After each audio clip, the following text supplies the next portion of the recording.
Assalamualaikum warahmatullahi wabarakatuh. Kenalkan, nama saya Satria Dwi Sadi dari Prodi PPS kelas C. Di sini saya akan mengerjakan tugas UAS Filsafat Ilmu. Saya akan menjelaskan tentang ontologi.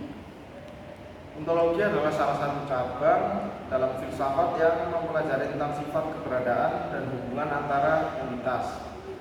Dalam konteks teknologi informasi, ontologi juga merujuk pada representasi formal tentang pengetahuan yang menggambarkan konsep entitas dan hubungan di dalam suatu domain tertentu. Secara umum, ontologi berusaha untuk memodelkan pengetahuan tentang dunia nyata atau domain spesifik ke dalam struktur yang terorganisir. Tujuannya adalah untuk memungkinkan pemahaman yang lebih baik, komunikasi yang lebih efektif, dan pengolahan informasi yang lebih baik di dalam suatu domain tertentu.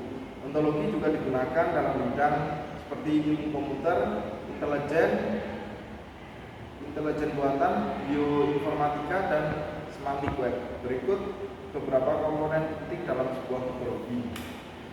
Berikut adalah beberapa komponen penting dalam sebuah ontologi. Ada 7, yakni yang pertama konsep atau classes. Konsep menggambarkan entitas atau objek yang ada di dalam domain. Misalnya dalam ontologi tentang hewan, konsep-konsep seperti anjing, kucing, atau burung akan menjadi kelas-kelas yang mendefinisikan jenis-jenis hewan tersebut. Yang kedua ada properti atau properties. Properti menjelaskan atribut-atribut atau sifat-sifat yang dimiliki oleh entitas dalam ontologi. Misalnya pada ontologi hewan, properti seperti usia, berat, atau warna bulu bisa digunakan untuk menggambarkan sifat-sifat yang dimiliki oleh hewan. Yang ketiga ada relasi atau relationship, menggambarkan hubungan antara entitas dan ontologi. Contohnya dalam ontologi hewan, relasi memiliki dapat digunakan untuk menghubungkan pemilik dengan hewan peliharaannya. Keempat ada aksi atau action. Aksi menggambarkan aktivitas atau peristiwa yang terjadi di dalam domain. Misalnya dalam ontologi sistem perbankan, aksi mentransfer dana dapat digunakan untuk menggambarkan proses transfer uang ke rekening. Aksi-aksi. Yang kelima yakni aksi-aksi. Aksi-aksi mewakili perubahan keadaan dalam ontologi. Misalnya dalam ontologi cuaca, aksi-aksi seperti hujan, cerah, atau badai menggambarkan perubahan cuaca yang terjadi. Yang keenam ada hierarki.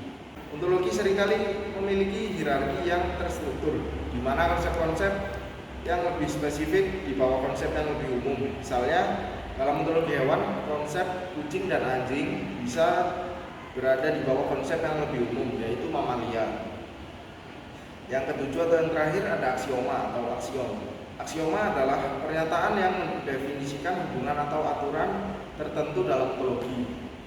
Aksioma digunakan untuk menggambarkan keterkaitan antara konsep dan properti-properti dalam ontologi. Dalam prakteknya, ontologi seringkali diwakili dalam bentuk formal, menggunakan bahasa logika seperti Web Ontology Language atau OWL, atau Resource Description Framework atau RDF.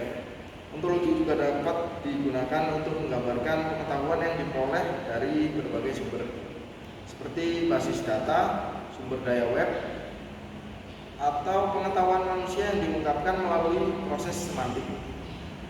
Dengan menggunakan ontologi, sistem komputer dapat memahami dan menganalisis informasi secara lebih baik. Ontologi juga memungkinkan integrasi data yang lebih baik, pencarian yang lebih efisien, dan pengetahuan yang terstruktur. Sekian dari saya, kurang lebihnya mohon maaf. Assalamualaikum warahmatullahi wabarakatuh.